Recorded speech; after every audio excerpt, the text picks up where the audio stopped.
Ce qu'on sème, on récolte. Moi, je dis vraiment merci à Dieu pour l'Afrique francophone parce que là, il y a mon frère qui m'a envoyé une doc depuis WhatsApp sur la réponse de l'État kenyan face à l'expulsion des ressortissants africains en Chine, dans cette zone où les Noirs sont mis dans les rues et tabassés, maltraités, arrêtés, et où on les stigmatise au point de les accuser d'être les porteurs du coronavirus.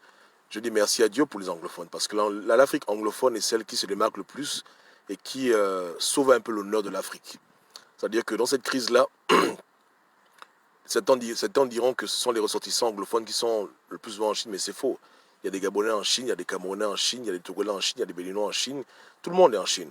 Ouais. Mais pourquoi c'est seulement les pays anglophones qui réagissent et qui essayent de sauver l'honneur du continent de la race noire? Vraiment, que Dieu les bénisse. Que Dieu bénisse le Nigeria. Que Dieu bénisse le Ghana. Parce que moi, j'ai vu la vidéo. L'ambassadeur nigérien a remonté les bretelles de l'ambassadeur chinois. Ça suffit.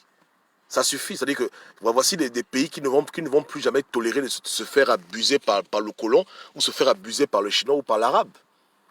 Et je bénis le bon Dieu pour cette attitude. C'est des gens qui sont vraiment au devant de la scène. Malgré leurs problèmes internes, ils essayent de se faire respecter. Parce que dans ce genre de problème, malheureusement, il faut la réciprocité. On ne peut pas nous caresser les Chinois en Afrique et dans leur pays nous traitent mal. Si nos frères sont expulsés, nous aussi on va les expulser. Et là, ils ont apprêté 2 avions pour expulser 200 Chinois. Il y a 200 Chinois qui vont repartir en Chine. Désolé, beaucoup de gens m'appellent quand je fais mon live et ça dérange mon live.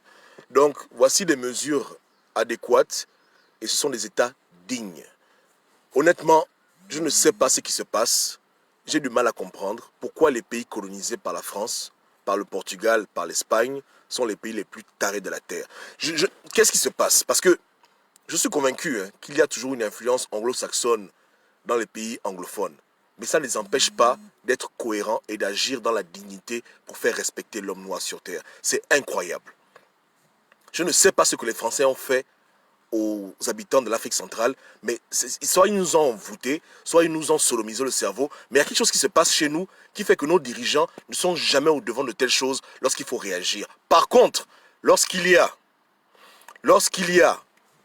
du terrorisme à Paris, ce sont les premiers à prendre l'avion pour aller faire je suis Charlie.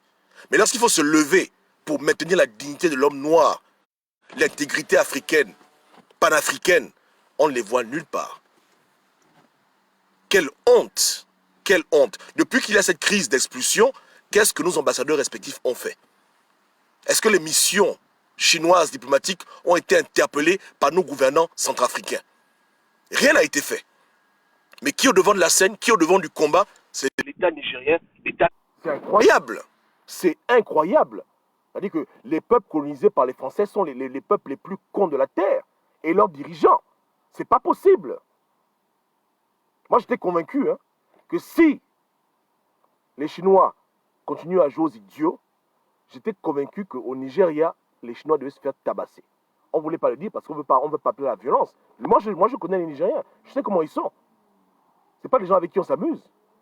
Même vous avez vu comment leur président s'habille. Tu ne verras jamais un président du Nigeria porter le costume. Ils sont toujours en tenue traditionnelle africaine. Ils ne sont pas dans les bêtises. Et ils sont riches, ils sont puissants. Et ils aiment leur pays. Ils essaient de développer leur pays. Aujourd'hui, quand on parle de la technologie, il y a des voitures africaines faites au Nigeria, faites au Ghana. Mais l'Afrique centrale francophone est toujours en arrière, toujours en train d'attendre que les autres fassent. Même dans la réponse du coronavirus, vous avez vu ce qu'ils ont fait au Nigeria? Comment ils ont déployé leurs médecins et leurs infirmières? Et comment ils luttent pour empêcher la pandémie? Pourquoi est-ce qu'on en a été colonisé par les Français? Ça nous porte préjudice.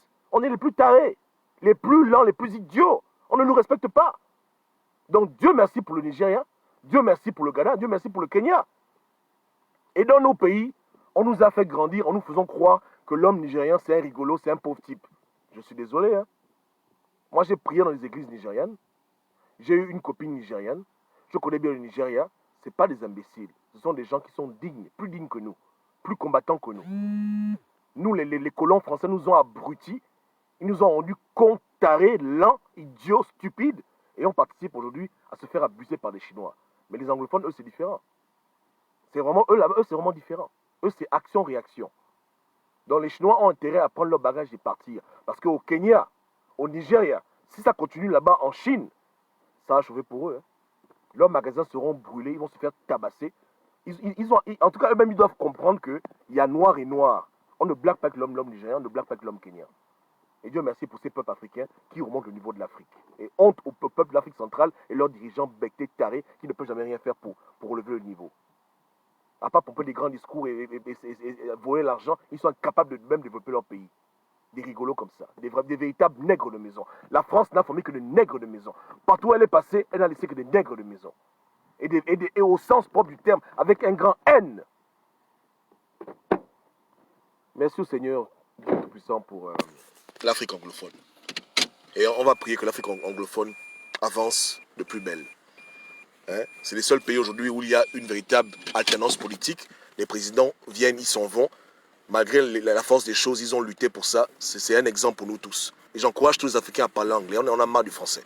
La vérité, on est fatigué de ce pays de tarés qui nous a rendu tarés. Il faut dire les choses. Ils nous ont rendu idiots, ces gens-là. Vous comprenez, non? Voilà. Ils nous ont encouragé à être dans la littérature alors que pense, non, ils se faisaient l'argent dans le business. On peut le voir aujourd'hui. On est en arrière. Et les gens les plus sensibles sont nos leaders qu'on voit. On voit leur incompétence notoire. Et on comprend bien qu'ils les a colonisés. On sait que leur père, Marianne, c'est une petite salope, Marianne, c'est une bordel. Elle a rendu les gens bordel en Afrique. Mais je dis aux Chinois que, attention, hein, ce ne sont pas tous les francophones qui sont des cons. Hein, et on va se joindre aux Nigériens.